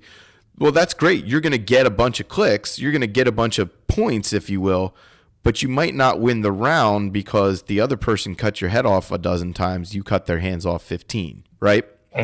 So it's going to prioritize a bit of strategy, like, sure, go ahead and cut the hand, but then the next time you go in, try and get a better target, or maybe cut for a low score target to get to a high score target, or feints and things. It's going to open up some strategy, I'm hoping, right? But as the referee, let's go back to the referee. The referee is not judging in the continuous sparring because their job becomes a little different. Your job is a lot more about the fighter safety, a lot more about the ring management, a lot more about making sure people don't die, right? So what are some things that what are some things you're concerned about or that are going to be kind of new for you in this type of scoring, and what are some things that are just going to be business as usual you're going to be ready for regardless of the rule set, Kay? Well, the thing is working, because even with the judges being outside scoring, right? My case, with regards to the ring management piece, right? You have two fighters that are going continuous, or you still got to have somebody to be able to kind of manage the safety in the ring, right? And separation, like they're supposed to separate themselves after they score, but if you see that they're not doing that, like you now have to kind of dive in there and make sure they're backing apart each time. Yep. And so So it kind of makes the person in the judge in the ring, that makes their life a lot easier. But they're focused mainly on making sure that the fighters are doing what they're supposed to be Yeah, doing, right? yeah, And the safety, and then making sure that they don't lose control, right, of the fighters yeah. or the match itself. So, I think as a martial artist too, I know I'm guilty of this. When I do continuous sparring with my students in class, I'll get kind of caught up in the fight sometimes and be like, "Ooh, that was well, good. Ooh, that was really cool." And then like I have to remember like, "Oh, hold on, I'm in charge here."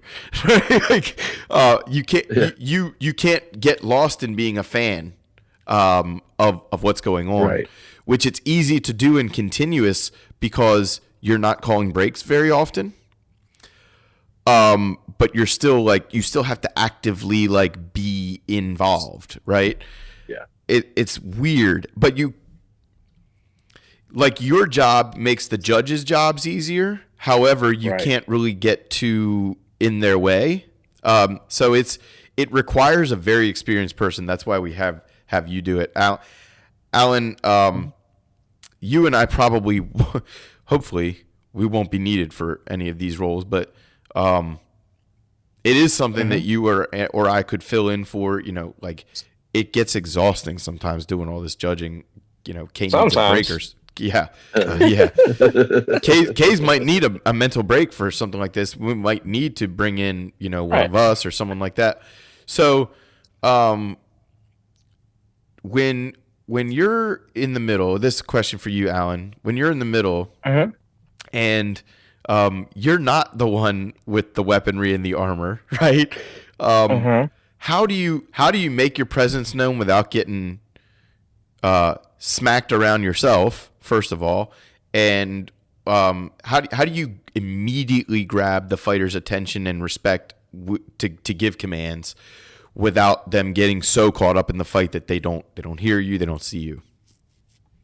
I I do a lot of quick judging personally. Mm-hmm. Mm-hmm. I like I've noticed that I only look to uh my side judges whenever they're I hear something or or I didn't see something, right? And I look to them to do a tiebreaker. I like to, as the head judge, kind of see as much as I can without being in the way. But like whenever I judge, it's there's always a fighter meeting in the beginning Yeah. where I clearly explain this is how it's going to happen, this is how it's going to judge. Right. And hey, you know what? I might miss stuff. That's why we have multiple judges. Hey, Right. you know Right. what? Absolutely. Sometimes they miss stuff or sometimes they make a mistake. Yes.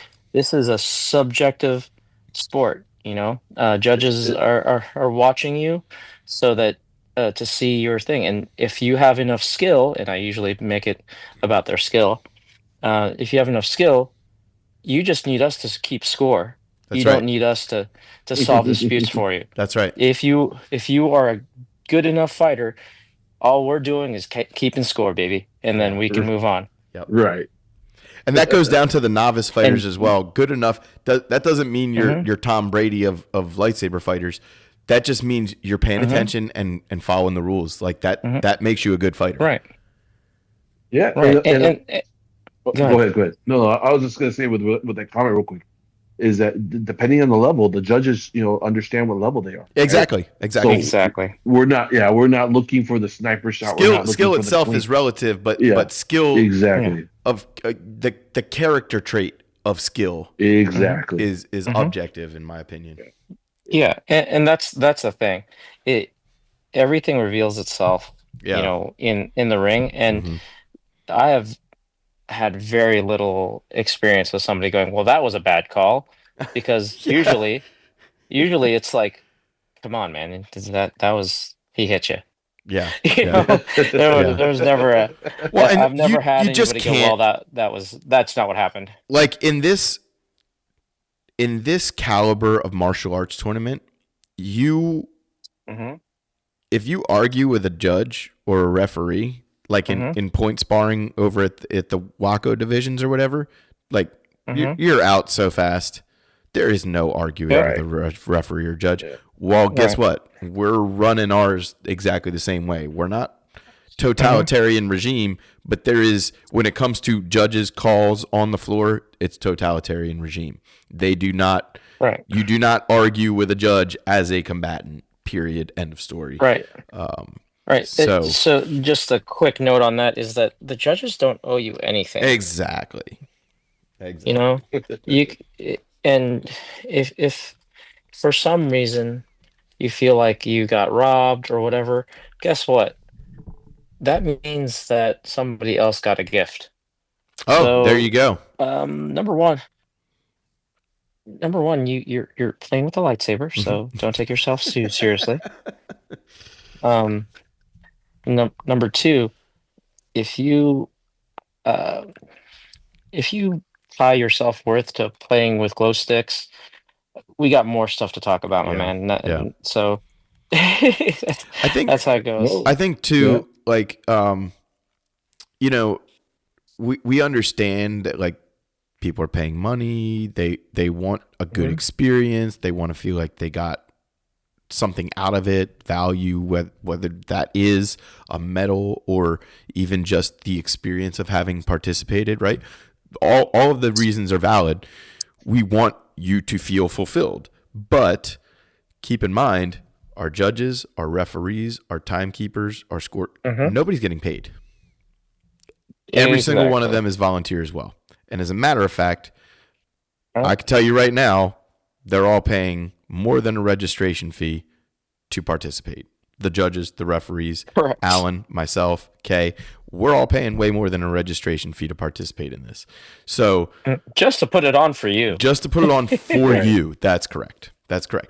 Look, this thing's been going on in Ohio since long before I've been here, and hey, I want people to come to basically my home, if you will, my backyard, and play with me. I don't have all the, Saber martial arts does not pay well. Okay. And We'd love to. Help us yeah, pay, it's just not so- yet. Visit our Patreon. Maybe one day it will. But at the moment, it's barely paying the bills, so to speak. So this is purely because we want to do it. Everybody who's there, judging, gifting you points, maybe robbing you of points once or twice. Look, everybody's in the same boat, and everybody is there because they want to be, and because as you can probably hear from Kay and Alan talking right now, the knowledge base of the people we have working these rings is extensive. We're not just putting monkeys in here and telling them to be the judges. We are putting people who know what they're looking at, who know what they're doing, and if we weren't, we wouldn't even be having this. We wouldn't even having this conversation. We wouldn't even be having this event. We just wouldn't, because again, the caliber of the event that we can't show up and look like knuckleheads. We have to show up and look like serious martial artists, because that's what we're showing. So we can be silly about the fact, like Alan said, like, we're holding lightsabers. It should be fun. It should feel like you're a kid again. But also, we're showing the techniques. We're showing the discipline, the tradition of this newfangled martial art.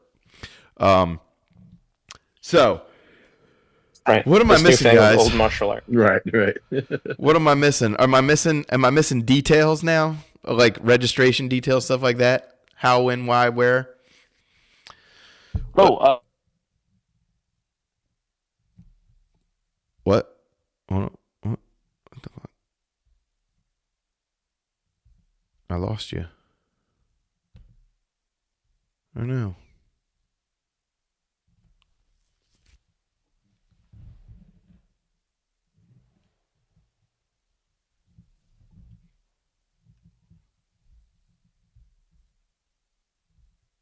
Hello?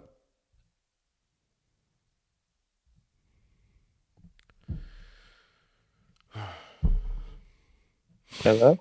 Oh my gosh. I lost There you you There guys you for a minute. are. So I asked what I was missing, and then I was missing you guys. Well, we missed you too, but our aim will get The better. recording is going to be hilarious when it's just me going, hello? Hello? People in their cars going to be like, well, I guess this episode's over. Thank you if you didn't turn it off yet. Yeah, dude. Did you hear my question? Nope, I didn't hear a thing. Okay. Curved tilts, yes or no?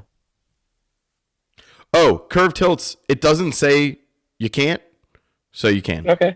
As far as I'm Cool. concerned. There you go. I probably should make a note, a bullet point or something like curved tilts are permitted so long as they don't have like, claws hanging off of them. But yeah, Right.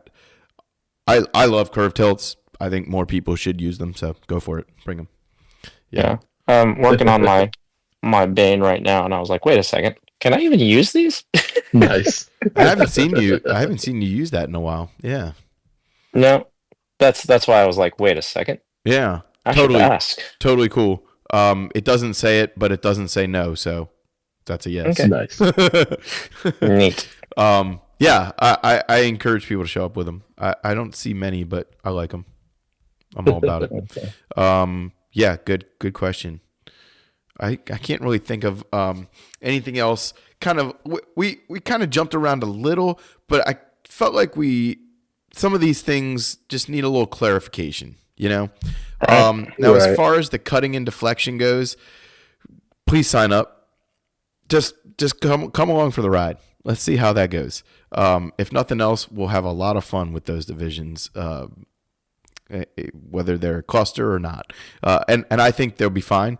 But when you try something new, you just never know. So try it with us, and let's see what happens. I'd love, in so many sword competitions, be it HEMA or Kenjutsu or Yaido, and all these, like, I don't know what the actual term for the cutting is, Kay. I know Yamasaki told us, Sensei Yamasaki told us, but Tamashigiri? yes, yeah, that's the one. Thank you. Lots of these events, lots of these sword sports, if you will, have a cutting element. There's no reason why lightsaber shouldn't, just because it's not really made of energy blades. We've got workarounds for that. So I'm excited to see how that goes. And who knows, you might even see old Fosan totally armored up and let you use him as a targeting device. So we'll see what happens. There you go. I'm very excited just to have like a legitimization to what we're doing, and to get some of our friends together for Saber Valhalla. Yes. It's gonna be great. Yes. Yeah. Hey, if you're a Patreon member, you are invited to this barbecue, by the way. Oh yeah. Nice. Oh yeah. Hey, and on that note, go to patreon.com/Saber Martial Arts. This calendar of events is on there. You don't even have to be a patron to view the calendar of events, but be a patron because we want you to. And if you're a school already, like the academy tiers, they start off very affordable and very beneficial. So I recommend you do that. If you are coming to the event and you're not yet an affiliate or a patron, you will have access to those, like a QR code or something at the Kumite Classic. We'll have stuff available for you, information, stuff that you can. We'll also potentially have some prototypes of some new things that a friend of ours is working on. Probably nothing for sale yet, but I'm told that they're pretty cool. So I'll just leave it at that. And Nice. at the very least, you will get to meet us, and you will get to hang out and see some bodybuilding competitions, all kinds of cool stuff, dodgeball, cosplay, all kinds of cool stuff. And go around downtown Columbus, have some good food. They cut their pizza in squares. It's totally weird, but it still tastes fine. And I think let's just go down real quick the vital stats. So February 28th, March 1st, the Lausche Building in Columbus, Ohio, part of the Arnold Sports festival. This is called the Kumite Classic, the 25th annual Kumite Classic. If you want to register to participate in Saber martial arts, visit mataction.com, M-A-T action.com/Kumite Classic, and I'll put a link down below.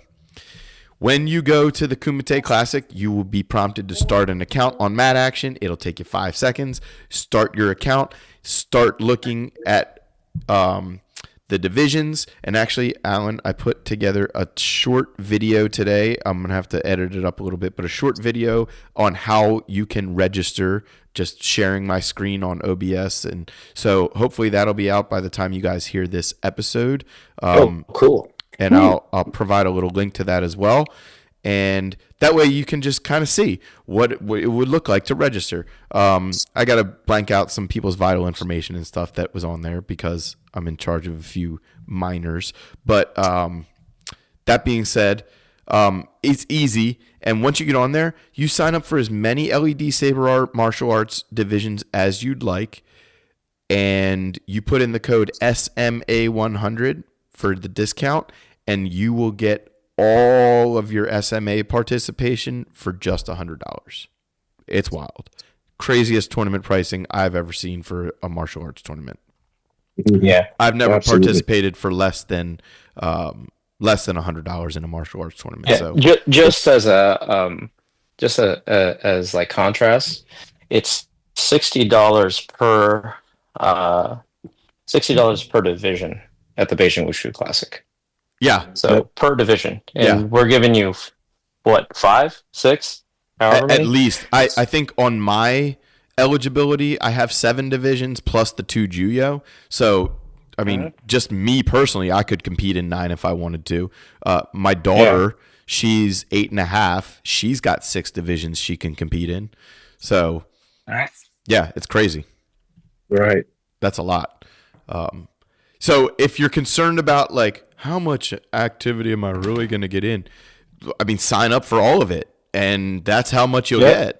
Like, so, Absolutely. On that note too, like, you know, so here's an easy cheat code from just tournament experience. If you have an individual kata that you want to do, right, solo kata, grab a buddy, synchronize it. Now you've got a team form. You don't have to change a move. Yay. You don't have to change a single move, right? Absolutely. Now, make it so that there's a little bit of attack and defend, right? There's some blocks to go with the strikes, and you've got fight choreography. You barely have to change the moves. So it's all based on the way you perform it in the moment, right? And I've never, ever taken points off of somebody's individual form just because they use the same choreography in team forms. Totally different division, totally clean slate. Go for it. Make it easy on yourself, and then you have the ability to practice something so much better, so many more times. You have the opportunity to sharpen up 1 or 2 really classy contributions, as opposed to feeling like, oh, I have 6 divisions, I've got to come up with 6 different forms. No, not the case. Not the case at all. So, you know, make it easier on yourself, but participate as much as you possibly can. And we'd love to see it. Right. Yeah. Yep. Hey, and if you have a friend that knows the same form, guess what? You guys also have a group kata because you can do it next to each other instead of against each other. Exactly. I'm looking at you, light fencing people, man. Bring it down. Bring it down. Kayla and Frank, don't just hit each other. Maybe do something together for once. Yeah, that'd be great. Those two are bitter rivals once they bow in. That's great. I love them. So guys, visit madaction.com/Kumite Classic. All the stuff and things, and you'll see it in the description below. You cannot possibly go wrong. You cannot possibly mess it up. So please use the discount code. Take advantage of it. And if you do, blame Mark. I'm gonna get blamed anyway. I guarantee it. Questions and comments, concerns, all the things. SaberMAOutreach@gmail.com. Bug me first. Don't make these guys get any headaches about the tournament. If you got questions about training in Arizona or California, bug these guys first. Master Venable at phoenixsaber.com. And K Sensei, do you have a Saber email address? I think I let it lapse, but if anybody wants to get a hold of me, ocgojuebukan at gmail.com. Okay, and you can also find K Sensei on the Saber Martial Arts Facebook, website, yeah. sabermartialarts.life. You can find him on Facebook as well. He's very quick to respond on Facebook or Instagram if you send him a message, and he's tagged in our posts as well. So if you're really having trouble, trust me, you can find him on our page. So if you guys need that, that's all there. Visit us on Instagram, subscribe to our YouTube, come to visit us in Columbus, Ohio at the end of February. We really want to see you there, and so does Arnold. Arnold wants to see you there for lightsaber combat. Guys and girls, bring your own saber. This party's over.